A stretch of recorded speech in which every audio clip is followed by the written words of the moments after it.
Now up here on this stage, one man who's done an absolutely stellar job already. He's done a bit of stage managing.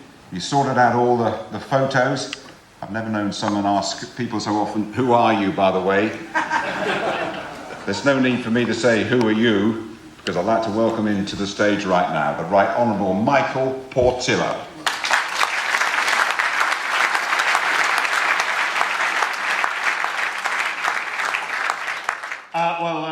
Thank you, Jim, and thank you for not going through my introduction with too much length. You simply made it clear to everyone here that I'm a man with an enormous political future behind me.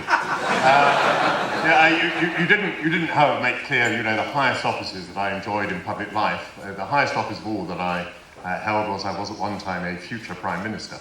I'm now a former future Prime Minister. And we're rather a large number of former future Prime Ministers, and we've formed ourselves into a little club of former future Prime Ministers. I'm very pleased to be able to tell this gathering today that we recently welcomed as a new member Mr. Boris Johnson. Yes,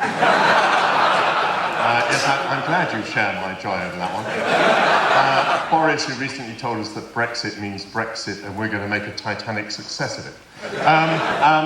Ladies and gentlemen, Your Excellency, ladies and gentlemen, I have found today the most uplifting experience. I have enjoyed so much sitting here and hearing of these great achievements. But I do think that our societies and our publics are immensely stimulated by the quality of public works, of public buildings in particular. I think it makes an enormous difference to our enjoyment of our existence and to the quality of a society.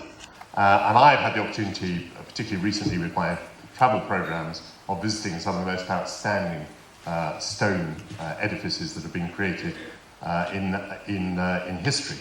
Actually, even before my travels, I was fortunate to work for about 20 years in the House of Commons. By the way, thanks to my experience in the House of Commons over all those years, I'm obviously not used to addressing a live audience.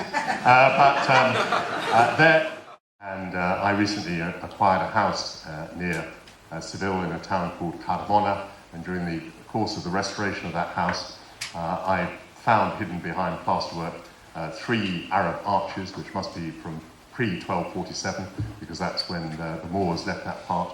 And I found a Roman well, and I found 4 Roman mosaics, which I've restored and preserved under glass floors. I mention this to you, partly so you should know what a lucky chap I am, but also as a reminder that what you work in stone endures. And there I am living with black and white mosaics that were created in the 1st century AD. If I may put in a plug for another television programme I do a programme very late at night on BBC One on Thursdays. It's called This Week. And recently we've done audience research, and we've discovered that our audience is 50% insomniac and 50% pervert. I just want to thank all of you who are regular watchers. Thank you very much.